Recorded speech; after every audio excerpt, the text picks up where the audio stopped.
My home and auto shop were destroyed by a fire, so I went to my daughter's house. Her husband blocked the door.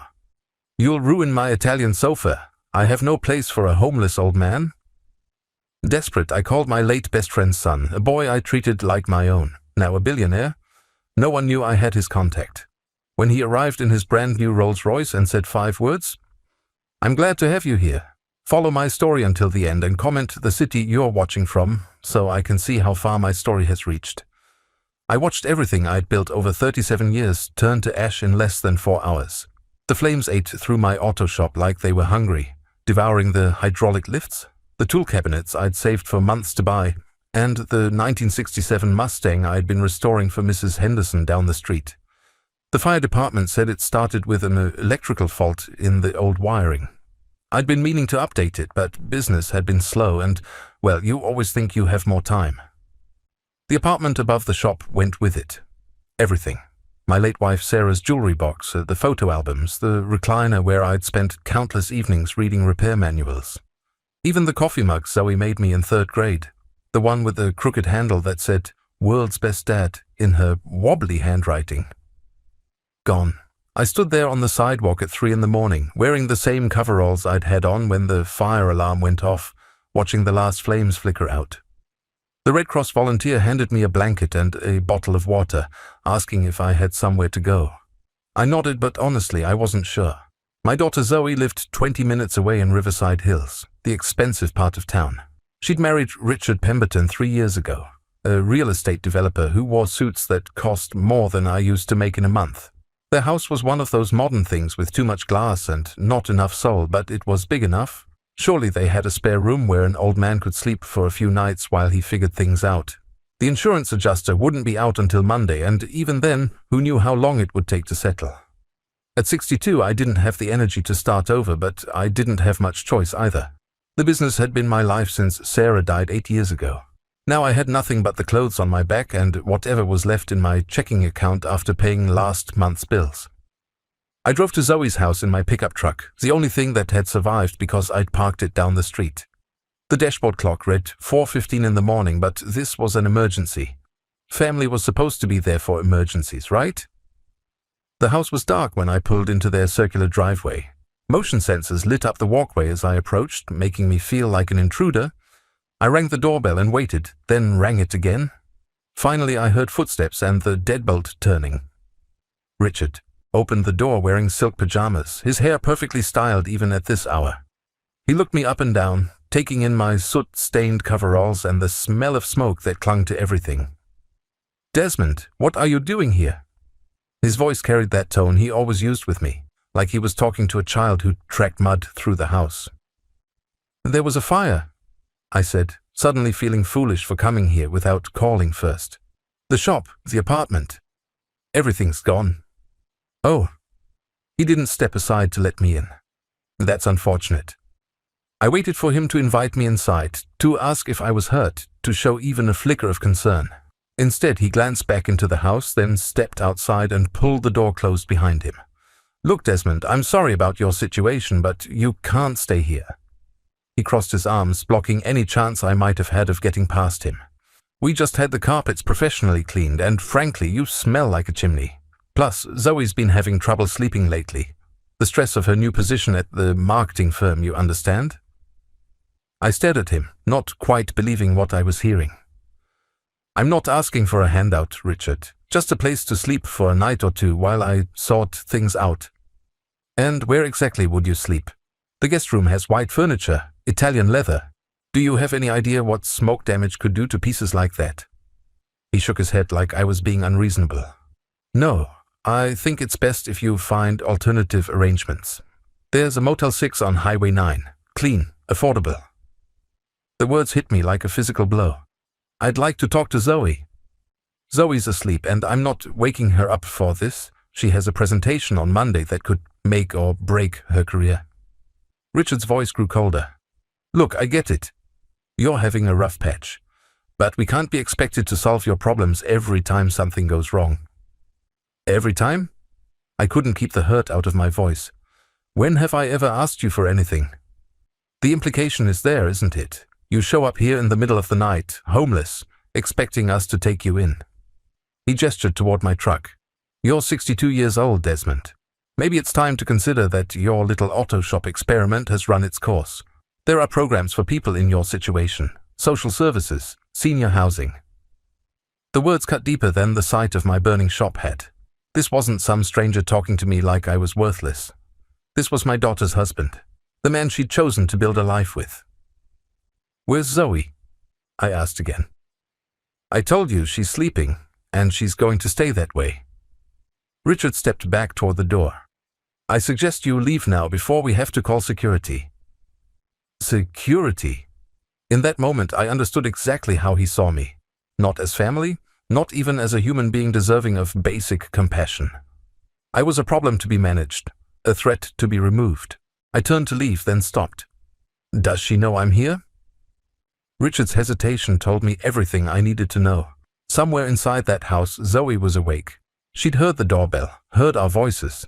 She was letting her husband handle this because it was easier than facing me herself. The drive away from Zoe's house was the loneliest 20 minutes of my life. I had nowhere to go, no one to call. Sarah's sister lived in Florida now, and we hadn't spoken since the funeral. My brother had died 2 years ago. The few friends I'd had were really just customers who'd bring me their cars and chat while I worked on them. That's when I remembered Marcus. Marcus Rivera had been my best friend Tony's boy. When Tony died in a construction accident 12 years ago, Marcus was just 15, angry at the world and headed for trouble. His mother had disappeared when he was 10, leaving Tony to raise him alone. After the funeral, with no other family and the state threatening to put Marcus in foster care, I'd stepped in. I couldn't officially adopt him. The legal process was too complicated and expensive, but I'd taken him into my home.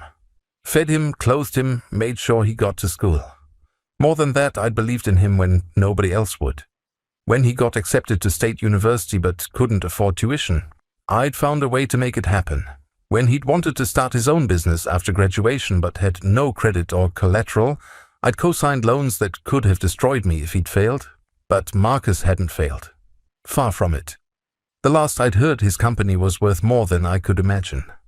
We'd lost touch over the years. He'd gotten busy with success, and I'd been too proud to reach out when I started struggling. But he'd sent a Christmas card last year with a handwritten note. I'll never forget everything you did for me. I still had his number in my phone from when he'd called to tell me about landing his first big contract. My hands shook as I scrolled through my contacts, wondering if it was still current after all these years. The phone rang 3 times before a familiar voice answered, groggy with sleep but unmistakably warm. Desmond, Jesus, what time is it? Are you okay? Just hearing someone say my name with genuine concern made my throat tight. I'm sorry for calling so late, son. I didn't know who else to call. Don't you ever apologize for calling me, Marcus said, and I could hear him moving around, probably getting out of bed. What's wrong? And don't tell me nothing. I can hear it in your voice. I closed my eyes, gripping the steering wheel of my truck parked outside a 24-hour diner. The neon sign flickered, open, casting pink and blue shadows across the dashboard. There was a fire tonight. Lost the shop, lost everything. The silence on the other end stretched so long I thought the call had dropped. Then Marcus spoke, his voice tight with emotion. Where are you right now? Sitting in my truck outside Pete's Diner on Route 7. I'm fine, just trying to figure out what comes next. Stay right there. I'm coming to get you. Marcus, you don't have to. The hell I don't. His voice was firm, the same tone he'd used as a teenager when he'd made up his mind about something. You took me in when I had nothing. You gave me everything. So don't you dare sit there and tell me I don't have to help you. I heard papers rustling, then computer keys clicking. I'm booking a flight right now. There's a red-eye that gets into regional airport at 6:30. Can you wait for me until then? The relief that washed over me was overwhelming. After Richard's cruelty, after Zoe's silence, hearing Marcus drop everything to help felt like finding water in the desert. You don't need to fly out here. I'll be fine. Desmond. He used my name the way he had when he was 17 and trying to convince me he was mature enough for something. Remember what you told me when I wanted to quit school after Dad died? You said that family doesn't give up on family. and that you'd never give up on me no matter what." I remembered. Marcus had been so angry back then, so convinced that the world was against him.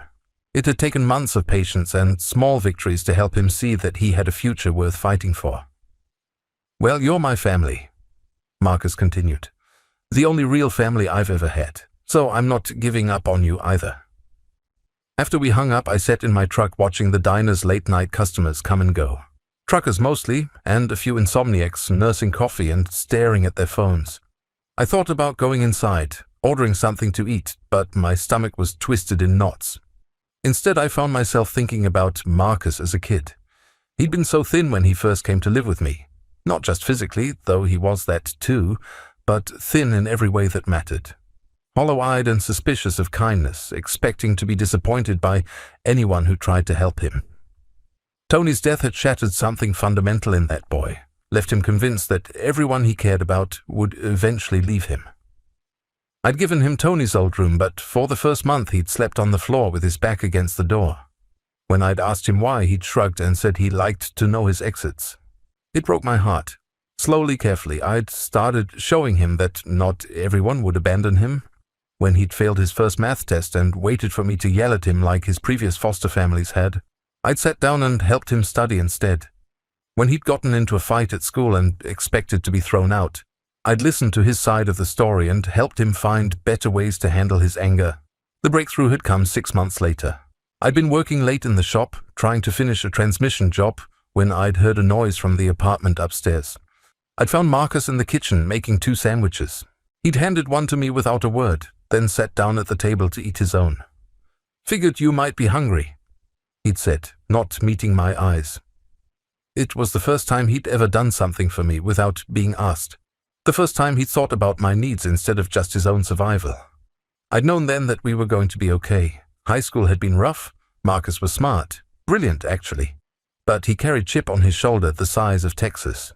He'd get into arguments with teachers who he thought were talking down to him. Refused to do assignments he considered pointless.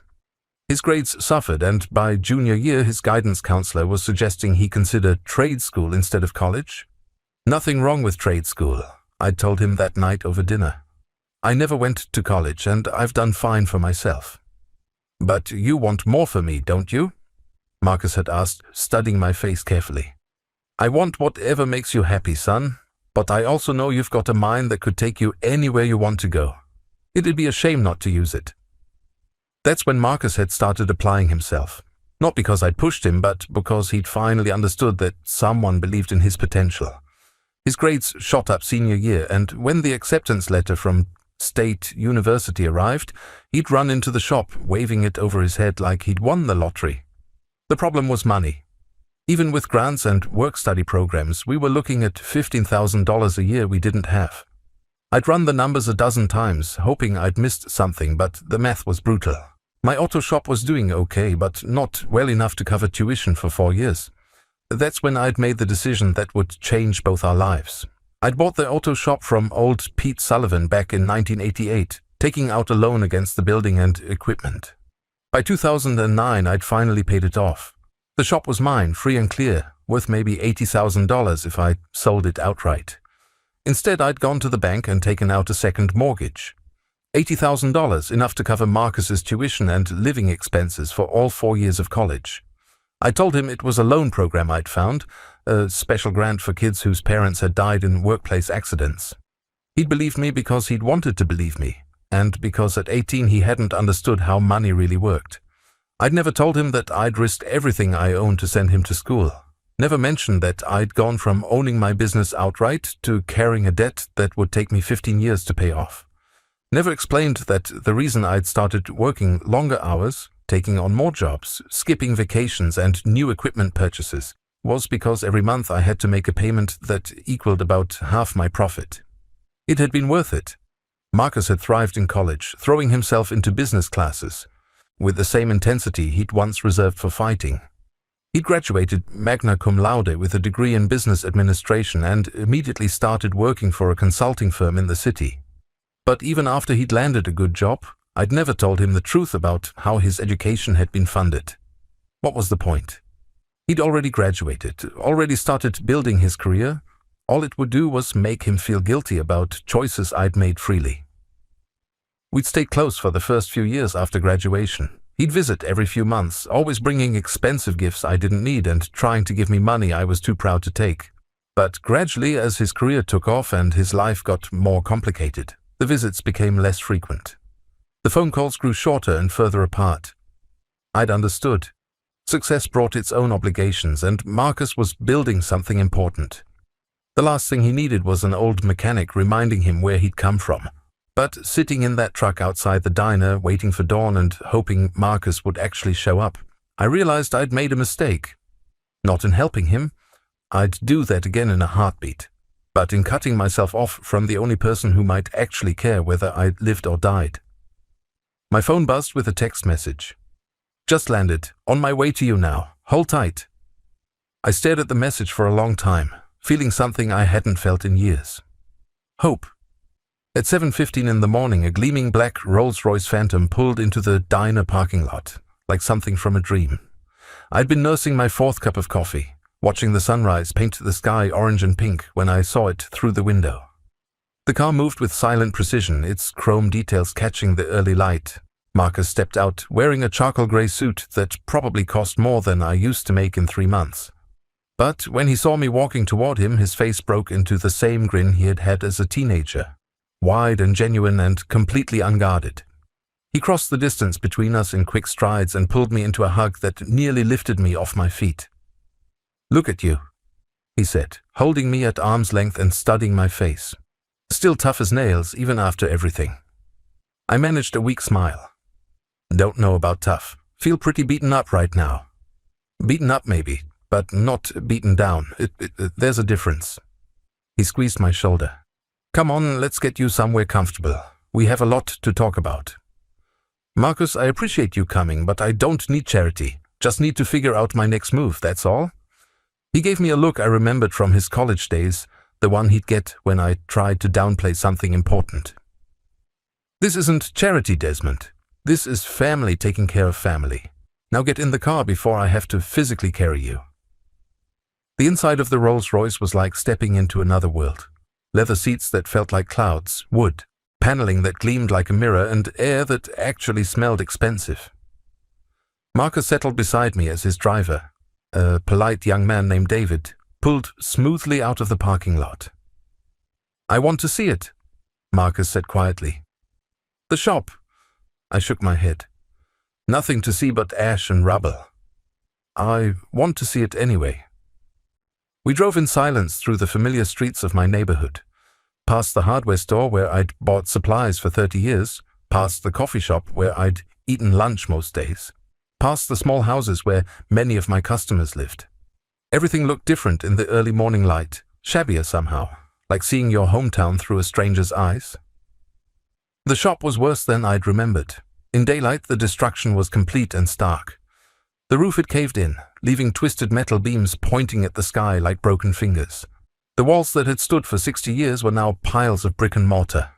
Yellow tape surrounded the entire lot, and the acrid smell of smoke still hung in the air. Marcus got out of the car and stood looking at the ruins for a long time. I watched his face, trying to read his expression.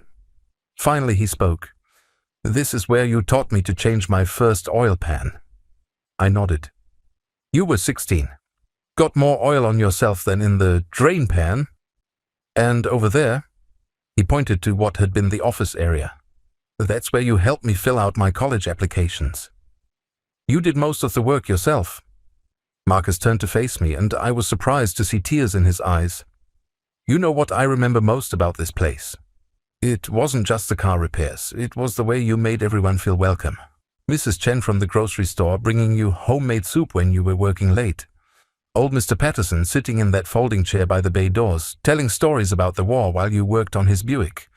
This wasn't just a business, Desmond. This was a community center." He was right, though I'd never thought about it that way. The shop had always been more than just a place to fix cars. It was where neighbors came to catch up on gossip, where teenagers learned their first lessons about hard work, where people brought their problems along with their broken transmissions. "I want to rebuild it," Marcus said suddenly. "Son, that's kind of you, but not just rebuild it, expand it. I'm talking about a state-of-the-art facility. 10 bays instead of 4. Modern equipment, computer diagnostics, everything you never had budget for. His voice grew more animated as he spoke. But more than that. I want to franchise the concept. Desmond's Auto Care. Community-focused shops in neighborhoods across the state. Places where people don't just get their cars fixed, but where they feel like they belong. I stared at him, not quite believing what I was hearing. Marcus, that would cost... Money I have plenty of. What I don't have is someone I trust to run it. Someone who understands that business isn't just about profit margins and quarterly reports. He gripped my arm. I need a partner, Desmond. Someone who knows how to build the kind of place where people want to come back. Before I could respond, my phone rang. Zoe's name appeared on the screen. I hesitated, then answered. Dad? Her voice was small, uncertain. Richard told me about the fire. Are you okay? I'm fine, sweetheart. Where are you staying? I mean, do you need... She trailed off, and I could almost hear Richard in the background, probably shaking his head. I'm with Marcus Rivera, I said. Silence. Then, Marcus, Tony Rivera's son? I thought you two lost touch years ago. We did, but he's here now. That's good. I'm glad you have somewhere to go. Another pause. Listen, about last night. Richard was just worried about the house, you know? The insurance and if something happened to the furniture. I understand, Zoe. But I didn't, and neither did she. What I understood was that my daughter had chosen a man who saw me as a liability, and she'd chosen to go along with his judgment rather than stand up for her father. Maybe we could have lunch this week, she said, when things settle down. Maybe, I said, though we both knew it wasn't likely. After I hung up, Marcus studied my face. That was your daughter. Yeah. The one who wouldn't let you stay at her house last night. I nodded, not trusting my voice. Marcus was quiet for a moment. Then he said something that surprised me. You know, for years I wondered why you never talked about Zoe much. When I was living with you, you'd ask about my homework, my friends, my dreams. But you never mentioned your own daughter except in passing. I used to think maybe you didn't care about her as much as you cared about me. That's not true, I said quickly. I know that now. What I understand now is that you were protecting her privacy. You didn't share her business with me because you respected her as a person, not just as your child. Marcus shook his head. But I also think you protected her from knowing how hard you were working to take care of both of us.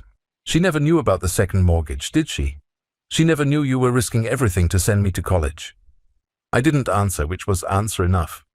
She never knew because you didn't want her to resent me. You didn't want her to feel like you loved me more than her. Marcus's voice was soft but intense. But here's what I think really happened. I think she grew up seeing you give me opportunities and attention, and she never understood that it was because I had nothing and no one else. She had a mother who loved her, a stable home, a father who was present and engaged. I had you or foster care. The truth in his words hit me like a physical blow. I never meant for her to feel less important. I know you didn't, but intentions don't always match impact, do they? We stood, there in the rubble of my life's work, and I felt the weight of all the choices I'd made pressing down on me. Had I failed Zoe by helping Marcus? Had I created the distance between us by trying to save a broken kid who wasn't even my own son? There's something else, Marcus said, pulling out his phone. Something I should have told you years ago. He scrolled through his contacts and held the phone so I could see the screen. There in his favorites list was my name, but it wasn't listed as Desmond Thompson. It was listed as Dad. I've had it that way since college graduation, he said quietly. You're the only father I've ever known. The only man who ever believed in me, ever sacrificed for me, ever loved me unconditionally. He looked up at me and his voice broke slightly. I should have told you that before now. I felt my throat close up. In 62 years of living, through marriage and parenthood and loss and struggle, no one had ever told me I was a good father, not even my own daughter. Now, Marcus said, wiping his eyes and straightening his shoulders, we need to go have a conversation with your daughter and her husband, because they need to understand exactly who they turned away last night.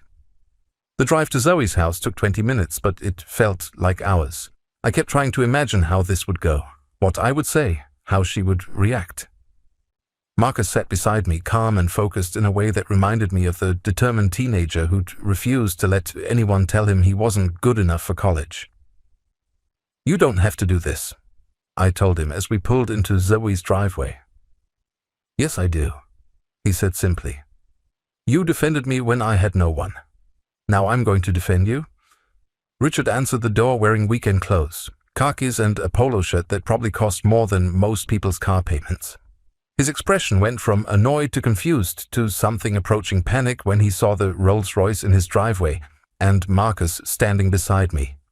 "Desmond, who is this?" "This is Marcus Rivera," I said. "I believe you suggested I find alternative arrangements. Well, Marcus is my alternative arrangement." Richard's eyes darted between us, clearly trying to process what was happening. "Rivera? Why does that name sound familiar?" Marcus stepped forward and extended his hand. "Perhaps you know Rivera Holdings. We've been acquiring underperforming commercial real estate in this area. I believe we bought several properties from your company last year." I watched the color drain from Richard's face. Rivera Holdings was a major player in the local commercial market, the kind of company that could make or break smaller developers like Richard's firm. "Oh," Richard stammered, suddenly switching to his professional manner. "Mr. Rivera, of course, it's an honor to meet you." He looked back at me, confusion written across his face. "I don't understand. How do you two know each other?" Marcus smiled, but it wasn't a warm expression. "Desmond raised me. He's been more of a father to me than my biological father ever was." "I'm sorry, I don't follow. Let me make it simple for you," Marcus continued, his voice taking on the steel I remembered from his teenage years when someone had underestimated him. "The man you called homeless last night, the man you told to sleep in a motel, is the most important person in my life. He sacrificed everything to make sure I had a future, and you treated him like garbage." Richard opened his mouth to respond, but no words came out. Behind him I could see Zoe approaching, her face pale and drawn. Marcus stepped closer to Richard, his voice dropping to a whisper that somehow carried more authority than shouting would have. "Desmond is my father," he said, each word deliberate and clear. "And in about 5 minutes, everyone in this neighborhood is going to understand exactly what kind of man you turned away from your door." Zoe appeared in the doorway behind Richard, her hair still mussed from sleep, wearing a silk robe that probably cost more than I used to spend on groceries in a month. When she saw Marcus, her expression shifted from confusion to recognition, then to something approaching fear. "Marcus? Oh my God, is that really you?" She pushed past Richard, studying Marcus's face. "I barely recognized you. You look so different." "Success will do that to a person," Marcus replied coolly. "Though I notice some people haven't changed at all."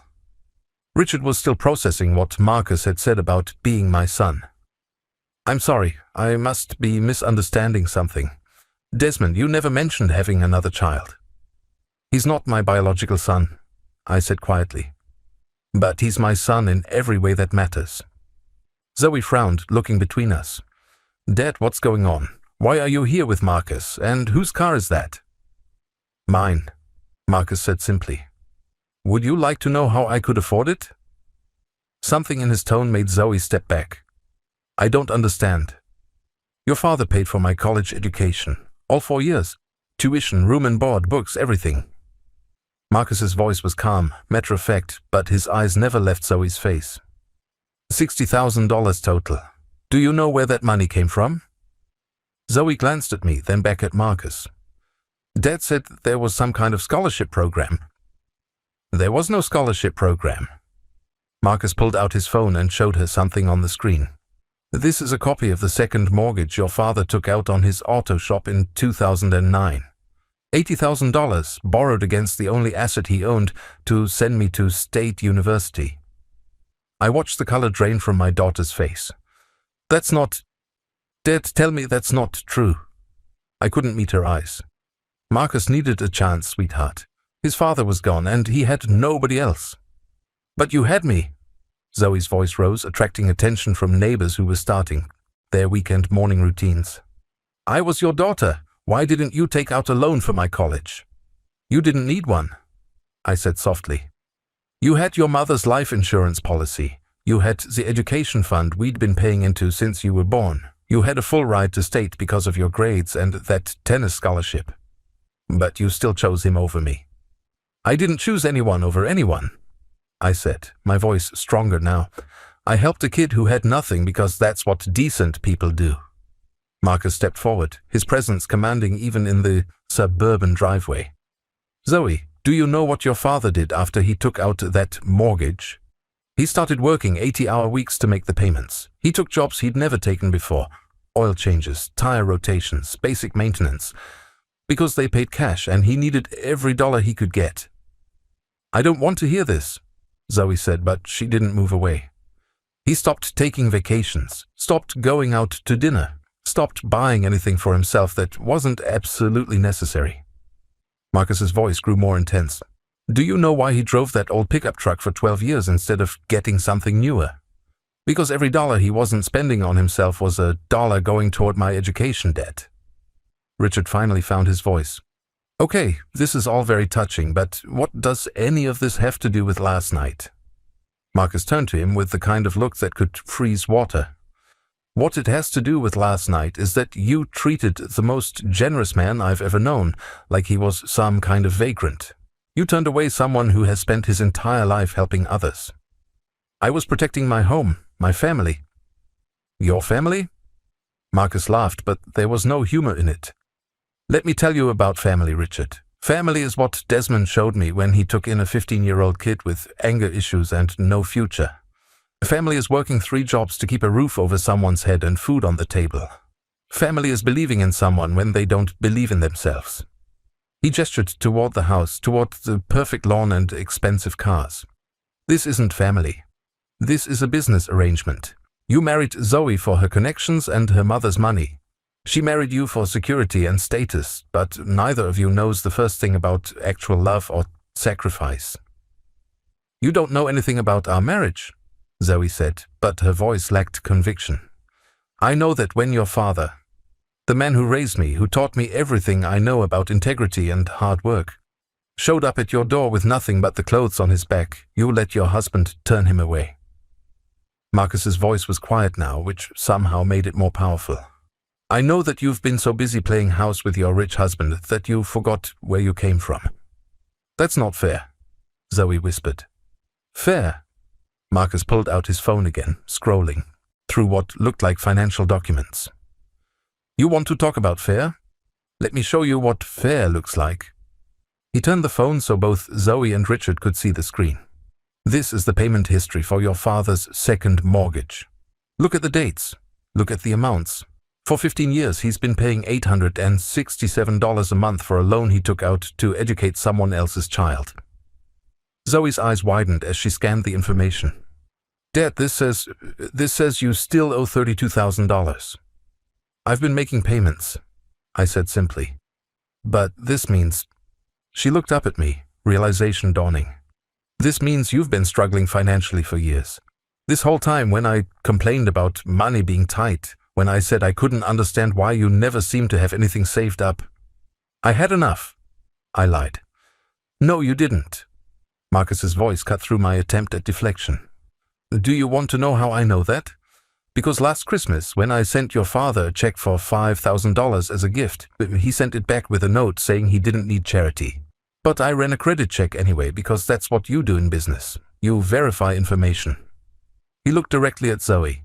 Your father has been living paycheck to paycheck for over a decade, all because he gave everything he had to help me build a life. And when I finally had enough success to pay him back, he was too proud to accept it.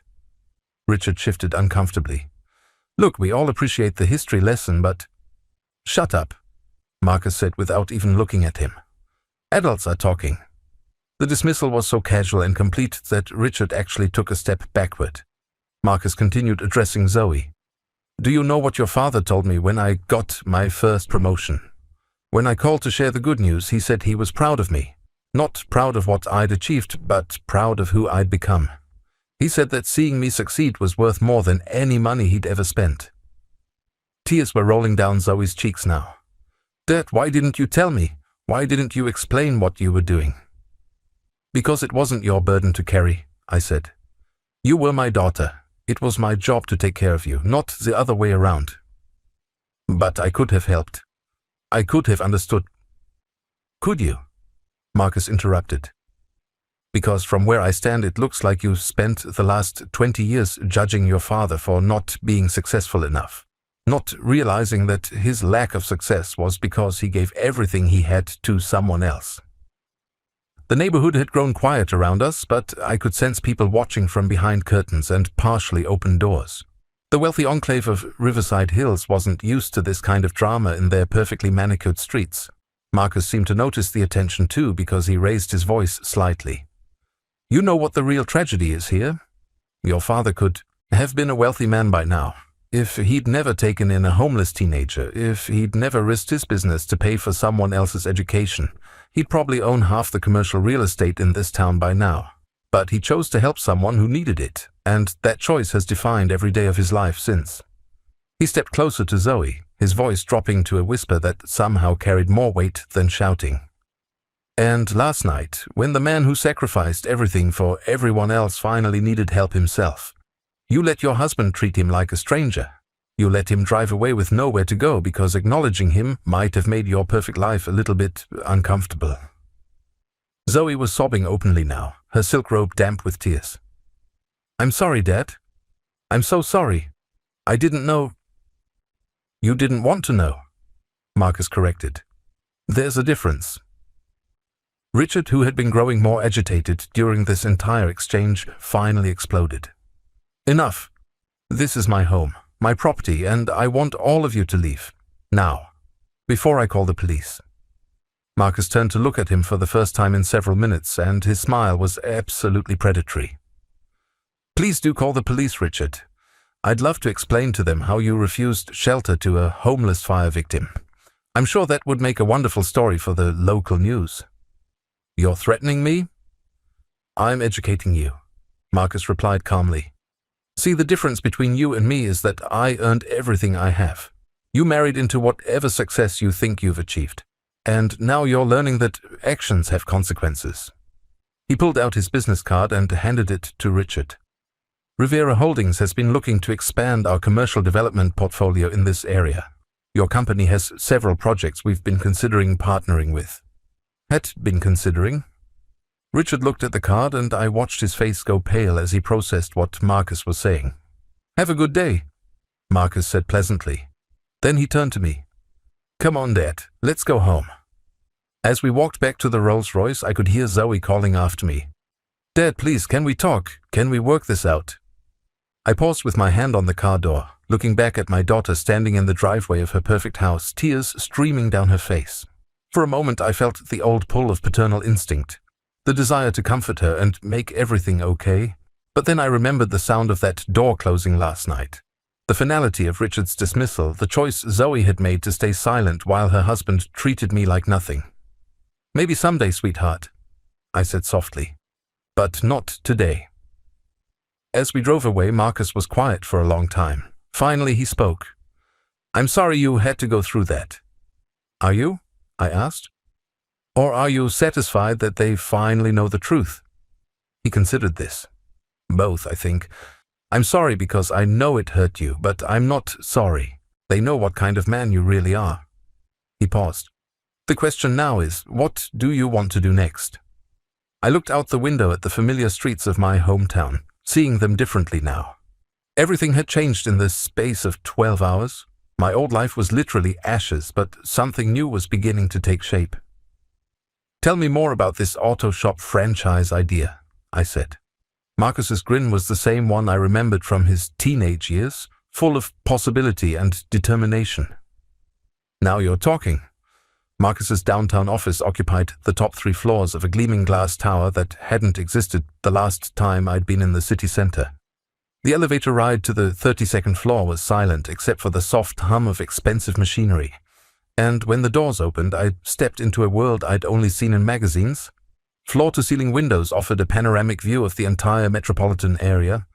I could see my old neighborhood from here, a patchwork of modest homes and small businesses that looked almost quaint from this height. Somewhere down there in a pile of ash and rubble was everything I'd built over 4 decades of work. Impressive, isn't it? Marcus said, following my gaze. But you know what I see when I look out there? I see opportunity. I see communities that need what we're going to build. His assistant, a sharp-eyed woman named Patricia, brought us coffee in china cups that probably cost more than I used to charge for an oil change. Marcus had changed into a fresh suit. Apparently he kept several at the office, but he'd loosened his tie and rolled up his sleeves. It made him look more like the determined teenager I remembered. "Before we talk business," he said, settling into the chair across from me, "I need you to understand something. What happened this morning at your daughter's house? That wasn't about revenge. That was about respect. You deserve to have them know the truth about what kind of man you are." I nodded, though part of me still felt hollow about the whole encounter. "Zoe's been calling. 7 times since we left. Are you going to call her back?" "I don't know." I stared into my coffee cup, watching steam rise from the dark surface. "Part of me wants to. She's still my daughter, regardless of everything else." "And part of you?" "Part of me thinks maybe it's too late. Maybe some things can't be fixed." Marcus leaned forward, his expression serious. "Can I tell you what I learned about forgiveness?" I looked up at him, waiting. "When I was in college, I used to be angry at my father for dying. I know that sounds stupid, but I was furious with him for leaving me alone. I blamed him for everything that went wrong in my life after the accident." Marcus paused, collecting his thoughts. "It took me years to understand that anger was just hurt, wearing a disguise." "What changed your mind?" "You did. The way you talked about him, the way you kept his memory alive for me. You never let me forget that he was a good man who loved me, even though his leaving hurt us both." Marcus smiled slightly. "You taught me that forgiveness isn't about forgetting what happened. It's about choosing not to let the hurt define your future." I considered this. "Are you saying I should forgive Zoe?" "I'm saying that's your choice to make, but I'm also saying you don't have to make it today, or tomorrow, or even next year. Forgiveness works on its own timeline." He set down his coffee cup. "Now let's talk about building something new." Marcus opened a leather portfolio and spread several documents across the glass coffee table between us. Architectural drawings, financial projections, market analysis reports, the kind of professional presentation I'd never seen outside of banks when I was trying to get business loans. "Desmond's Auto Care," he said, pointing to a logo at the top of each page. "Community-focused automotive service centers.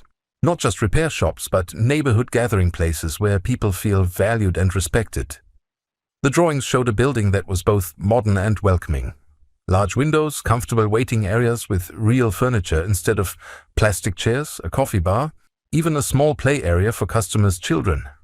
It looked nothing like the cramped utilitarian shops I was used to. "This is beautiful," I said, studying the details. "But it's not what people expect from an auto shop." "Exactly. That's what makes it revolutionary." Marcus pulled out another set of papers. "The average customer spends 2 to 3 hours in a traditional auto shop for major repairs. They sit in uncomfortable chairs, drink stale coffee, and feel like they're being taken advantage of. We're going to change all of that." He pointed to different areas of the floor plan as he explained his vision. Transparent pricing displayed on digital boards. Customers can watch the work being done through windows into the service bays, free Wi-Fi, quality coffee, and comfortable seating. We're not just fixing cars, we're providing an experience that makes people want to come back. The financial projections were staggering. Initial investment of $800,000 per location, with projected annual revenues of $2.4 million by year 3. The numbers seemed impossible to someone who'd been happy to clear $50,000 profit in a good year. "This is a lot of money we're talking about," I said carefully. "Money I have," Marcus replied without hesitation. "The question isn't whether we can afford to do this. The question is whether you want to help me do it right." I looked up at him. "What do you mean?" "I can build beautiful shops and hire skilled mechanics and create impressive marketing campaigns. But what I can't do is create the culture that makes people feel like family when they walk through those doors. That's something you have to live, not learn. Marcus leaned back in his chair.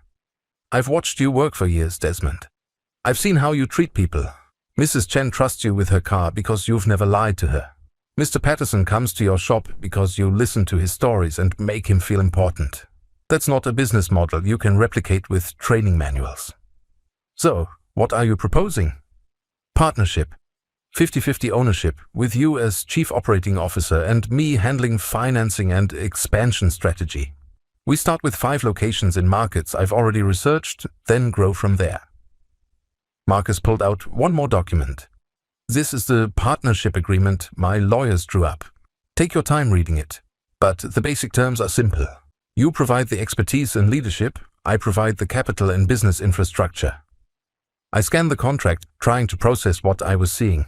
Salary of $150,000 per year, plus profit sharing, plus equity stakes in each new location. After a lifetime of scraping by, the numbers seemed unreal. Marcus, this is incredibly generous, but nothing. This isn't charity, and it's not a gift. This is me offering you the chance to build something bigger than either of us could create alone. His voice grew more intense. You gave me the foundation for everything I've achieved. Now I want to give you the platform to share what you know with thousands of people instead of just the few dozen who could afford to bring their cars to your shop. Before I could respond, there was a soft knock at the office door. Patricia entered, looking apologetic. I'm sorry to interrupt, Mr. Rivera, but there's a situation. Richard Pemberton is in the lobby asking to see you. He says it's urgent business regarding the Riverside Hills commercial development project.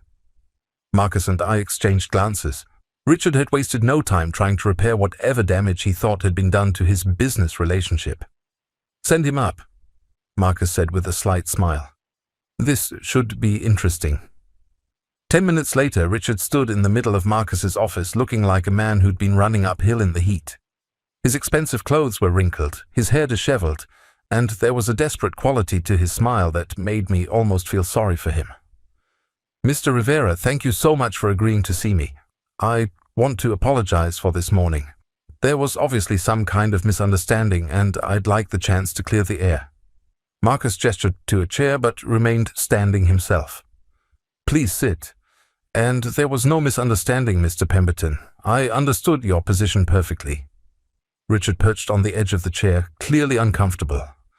I think perhaps Desmond didn't explain our relationship properly.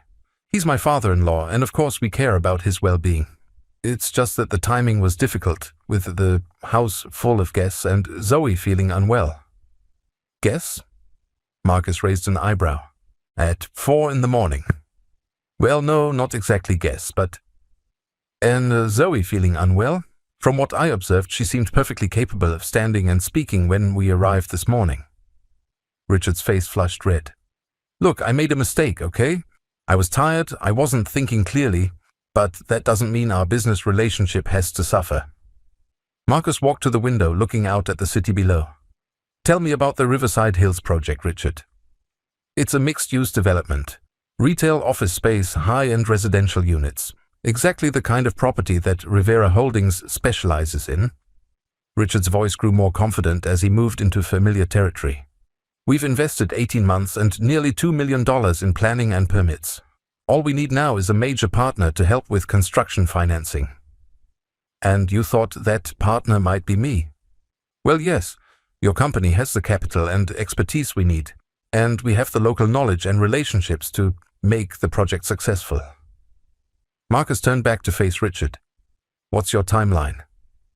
We need to close the financing deal within 60 days, or we lose our permits and our initial investment. Richard leaned forward eagerly.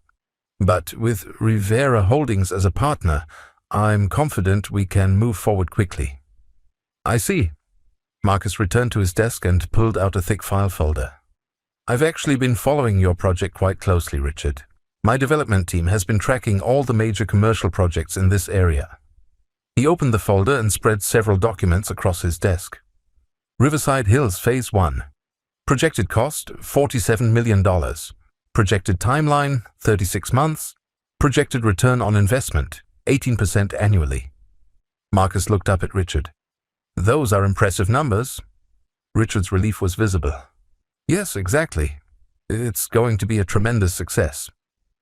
Which is why I've decided to proceed with the project myself. The color drained from Richard's face. I'm sorry, what? Rivera Holdings filed permits this morning for our own mixed-use development on the adjacent property. Same basic concept, but larger scale and better financing. Marcus's voice was conversational, almost friendly. We'll break ground in 6 weeks. Richard stood up so quickly he knocked over his chair. You can't do that. We have exclusivity agreements with the city planning department. For your specific parcel, yes? But the property line survey revealed some interesting discrepancies in the original documentation. It turns out your project area is about 30% smaller than you thought. Marcus smiled. Our development will be directly adjacent to yours, with better parking, more attractive storefronts, and significantly lower commercial rents. That will kill our project, Richard whispered. Very likely, yes. Richard stared at Marcus for a long moment, then his expression hardened. This is about this morning, isn't it? You're destroying my business because of some family drama. Marcus stood up and suddenly the friendly businessman disappeared, replaced by someone much colder and more dangerous. No, Richard. I'm destroying your business because you're a small petty man who treats people like disposable commodities. This morning just helped me realize that Rivera Holdings should be more selective about our business partners. You can't do this. I'll sue you. You will do nothing, Marcus interrupted. Because every permit we've filed is completely legal, every contract we've signed is fully enforceable, and every dollar we're investing is our own. You, on the other hand, are about to default on $2 million in development loans because your project is no longer financially viable. Richard looked at me with something approaching panic. Desmond, please. You have to understand, I was protecting my family. Any man would have done the same thing. I stood up and walked to where he was standing. Any man? Really? I kept my voice calm, though anger was building in my chest. Any man would turn away a fire victim at 4 a.m. Any man would tell his own father-in-law to sleep in his truck because Italian leather matters more than human decency. I made a mistake. You made a choice, I corrected. And choices have consequences. Richard looked between Marcus and me, desperation growing in his eyes. What do you want? Money? An apology? I'll do whatever it takes to fix this. Marcus walked to the office door and held it open. What I want, Richard, is for you to leave. And what I want you to remember is that the homeless old man you turned away last night just became your business partner's worst nightmare. After Richard left, Marcus and I stood in the quiet office for several minutes. The sun was setting over the city, painting the sky in shades of orange and purple that reminded me of better times. Was that too harsh? Marcus asked finally. I thought about Richard's smug dismissal, about sleeping in my truck outside a diner, about the way he'd looked at me like I was something dirty that might contaminate his perfect life. No, I said. That was justice. Marcus nodded and returned to the partnership documents on his desk. So, what do you say? Ready to build something new? I looked at the architectural drawings, at the financial projections, at the opportunity to create something bigger than I'd ever imagined possible. Then I thought about Zoe, still calling my phone every hour, finally understanding what she'd lost when she chose comfort over family. Yes, I said, picking up the pen Marcus offered me. Let's build something new. 8 months later, I stood in the main bay of the first Desmond's Auto Care location, watching our newest mechanic, Jake Morrison, explain a transmission repair to Mrs. Chen through the observation window. She nodded along, asking questions about the process, completely comfortable in a way that would have been impossible in most traditional auto shops. The space was everything Marcus had promised and more. Gleaming white floors that actually stayed clean, state-of-the-art diagnostic equipment that could identify problems in minutes instead of hours, and an atmosphere that felt more like a high-end retail store than a garage. But what made me proudest was something that couldn't be measured in square footage or equipment costs, the way people felt when they walked through our doors. Mr. Thompson, Jake called out, using the formal address I'd insisted on for customer interactions. Mrs. Chen would like to know if we can have her car ready by Thursday afternoon.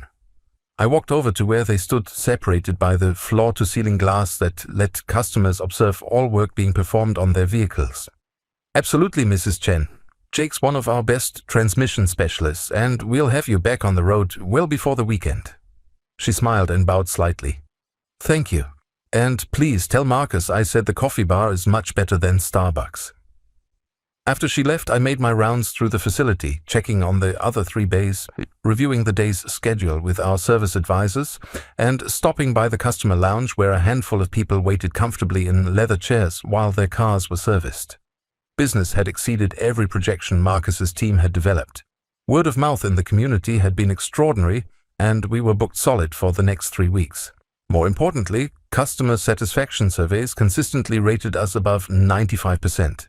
With most complaints being about our popularity making it difficult to get same-day appointments. The success of the first location had accelerated our expansion timeline. Construction was already underway on locations 2 and 3, with sites 4 and 5 scheduled to break ground before Christmas. Marcus had started fielding calls from potential franchisees in other states, people who wanted to bring the Desmond's Auto Care concept to their communities. My phone buzzed with a text from Marcus. "Heading your way. Have someone I want you to meet." 20 minutes later, Marcus walked through the front entrance, followed by a woman in her 40s wearing a business suit and carrying a leather briefcase. She had the confident bearing of someone accustomed to being taken seriously in professional settings. "Desmond, I'd like you to meet Jennifer Walsh from Automotive Weekly. She's writing a feature article about innovative approaches to customer service in the auto repair industry." Jennifer shook my hand with a firm grip. "Mr. Thompson, I have to say, this facility is unlike anything I've seen in 20 years of covering this industry.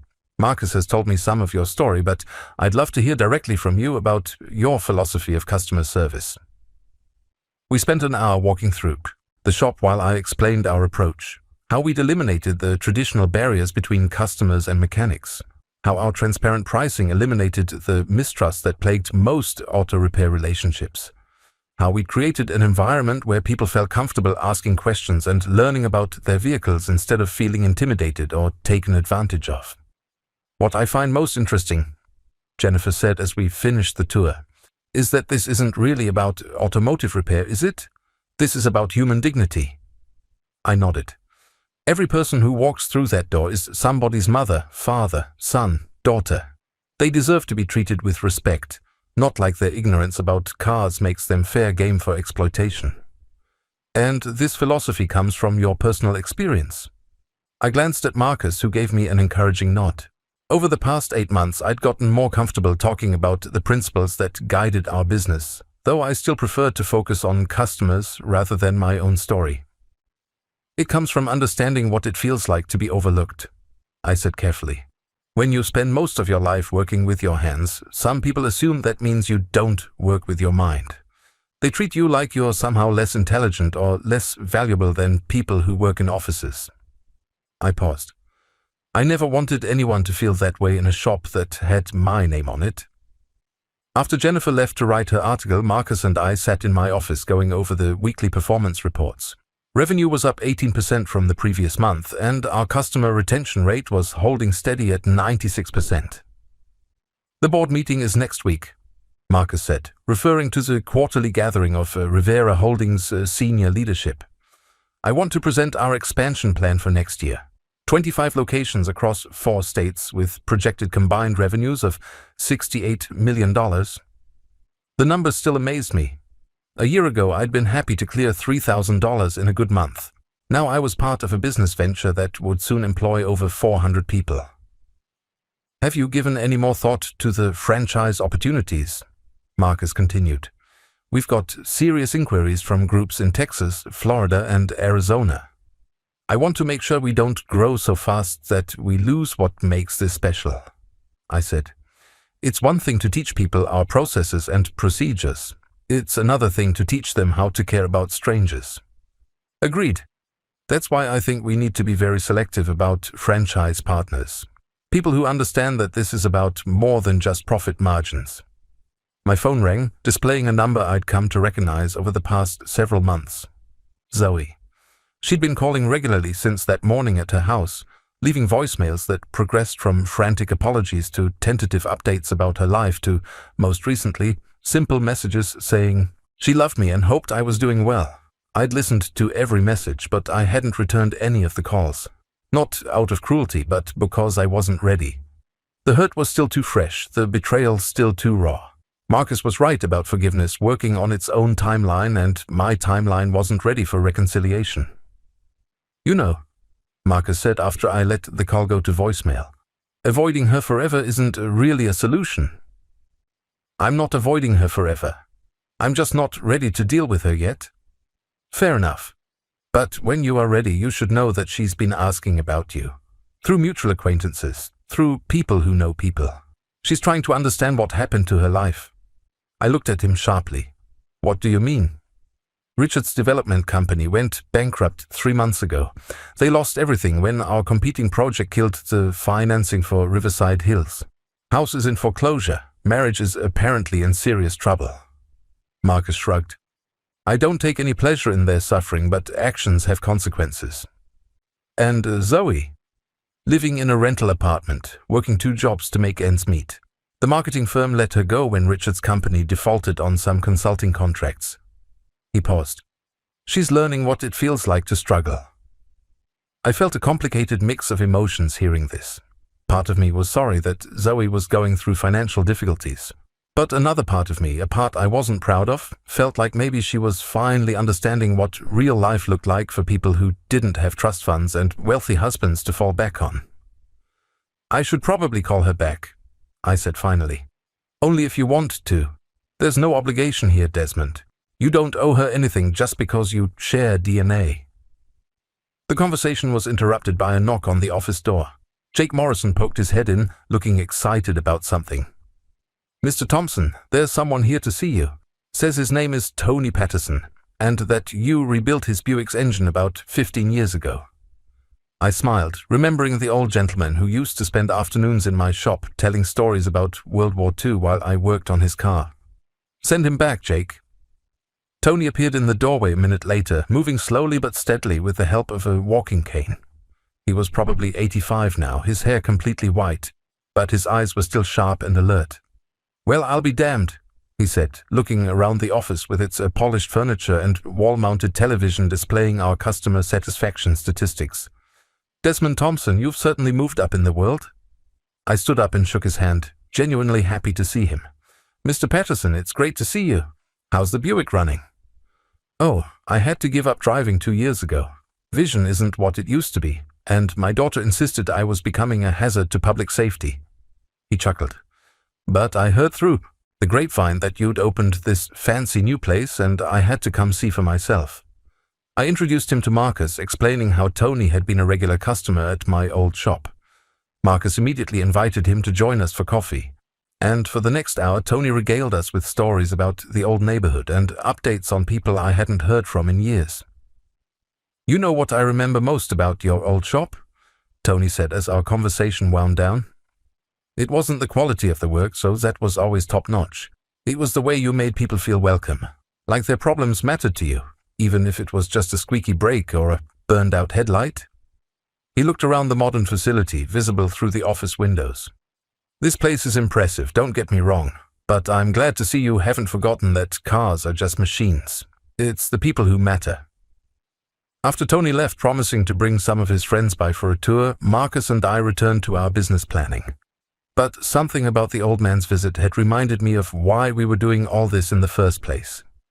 You know, I said, maybe we should slow down the expansion timeline. Make sure we're doing this right before we get too big to maintain quality. Marcus nodded thoughtfully. I've been thinking the same thing. Better to have 10 perfect locations than 25 mediocre ones. We were wrapping up our meeting when my phone rang again.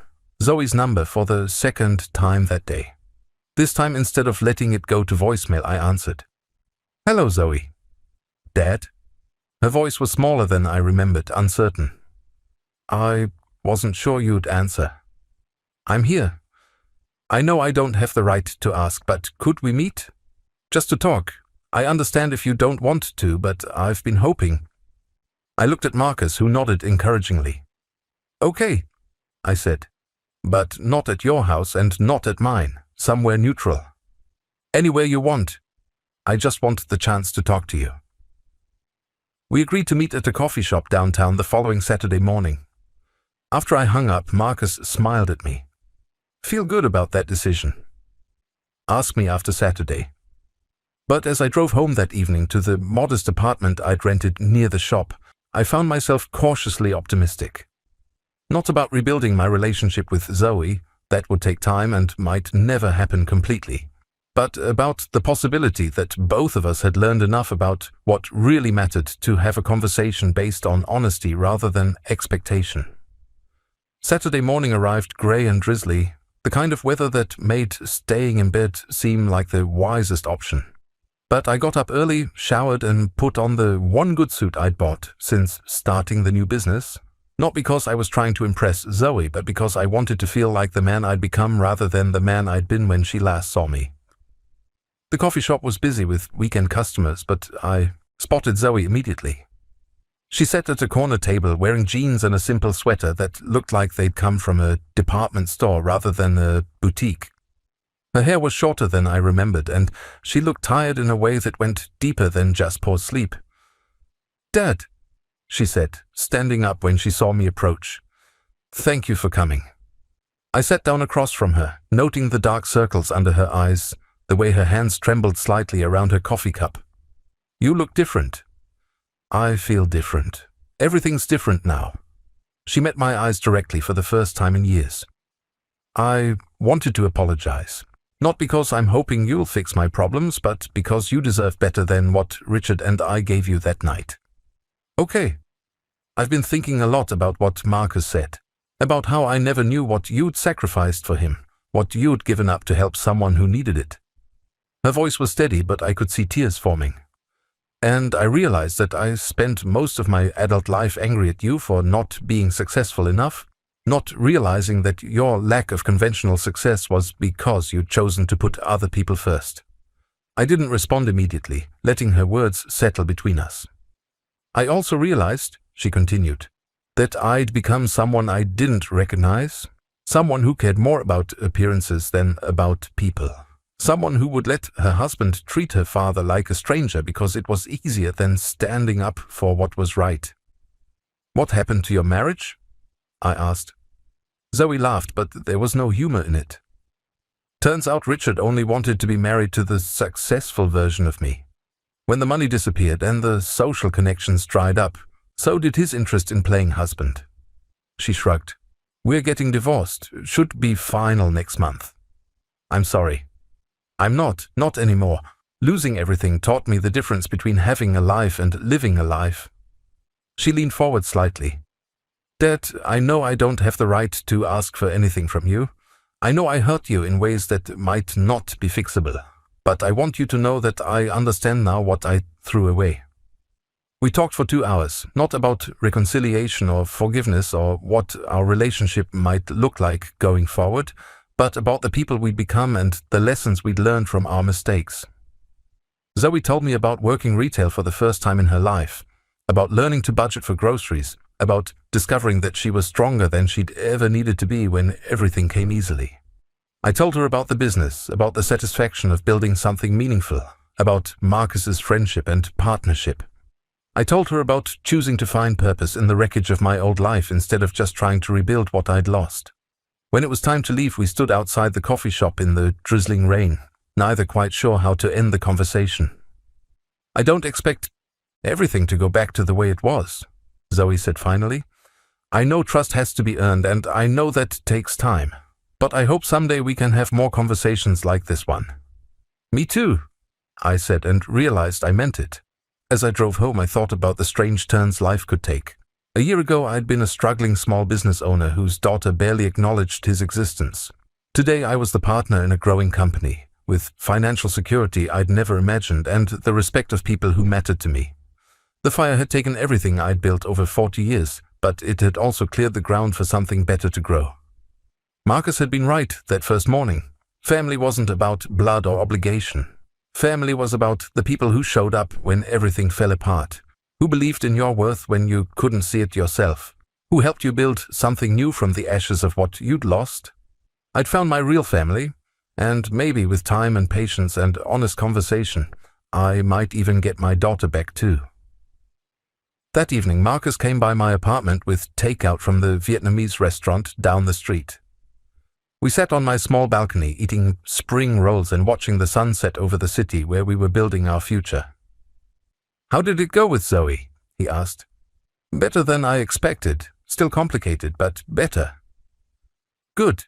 She deserves the chance to learn from her mistakes, just like everyone else." We ate in comfortable silence for a while, watching traffic move through the streets below.